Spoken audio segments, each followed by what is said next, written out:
this chapter, which I call We Got the Band Back Together. We're putting the band back together. Forget it. No way. They get the band back together. You know, Yishan Wong is like completely played out. That's why Ellen Powell became CEO at that time, because he said, man, this has just burnt me out and this has been really tough to get it back here. But hats off and a lot of credit got to the Series B, where now they had the gas in the tank to go forward as a standalone company and do the kind of things they want to do. They bring the leadership back. Slow, who was one of the early employees, I think he was employee number one, right, Paul? Wasn't he employee number one? Number one. Number one. And he comes back as CTO 2017, along with the Series C, which is now a $1.8 billion valuation. And now Reddit, after all these years, is in the unicorn club, and they're off and running. And there's only one thing you can say about a company that took 12 years to cross $1 billion in valuation, finally get there, is damn, they finally did it. And they're all really running. 2019, $300 million. Sequoia's in there, Tencent's in there. We know who Tencent is.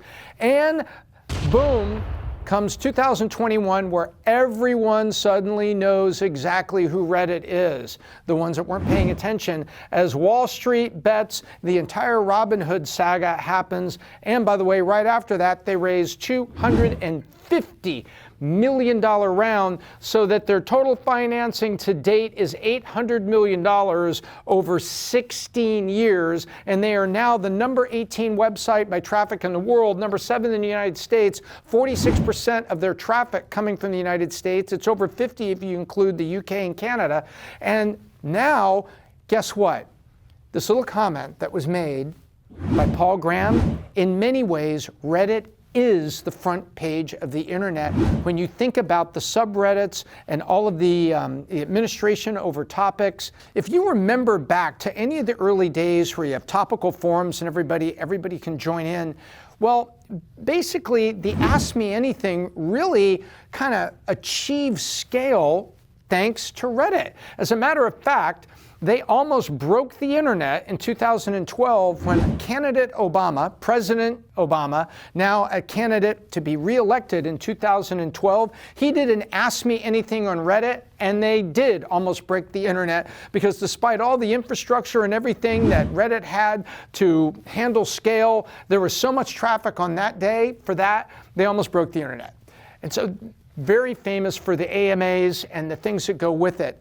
Also, they were also famous for, trying editorially to make decisions about things. And there were some right-wing sites and some, people that were way out there sites, maybe right and left. They were, famous for one part of it. People would say censorship. But I really think they were trying to moderate and curate what was going on here at the same time that Twitter and Facebook were getting it in the chops from the government and many other people about what they were or weren't doing. Reddit was there too, getting some criticism, but really, I think through the administration and the moderation, I think Reddit was doing a better job. That's my opinion.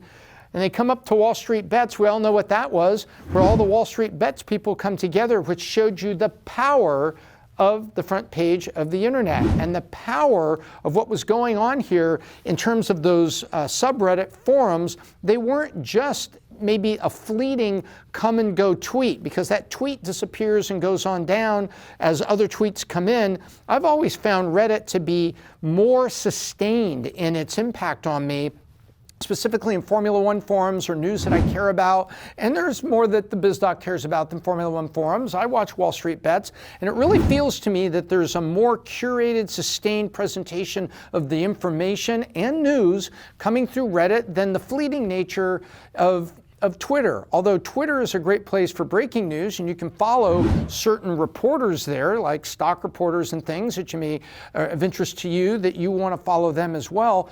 But I really think that the crowdsourced structure that is Reddit is really, I think better than any other place to go get, curated news, especially since you've got moderation. Individual tweets aren't moderated. You could have one crazy person that has 2,500 people just hit them as a like, and there's not much there. Whereas a more thoughtful dialogue and discourse with moderation happening on Reddit. Thanks for watching the short clip. If you like that and would like to see the whole episode, you can find it right here. And for even more, subscribe to this channel right here.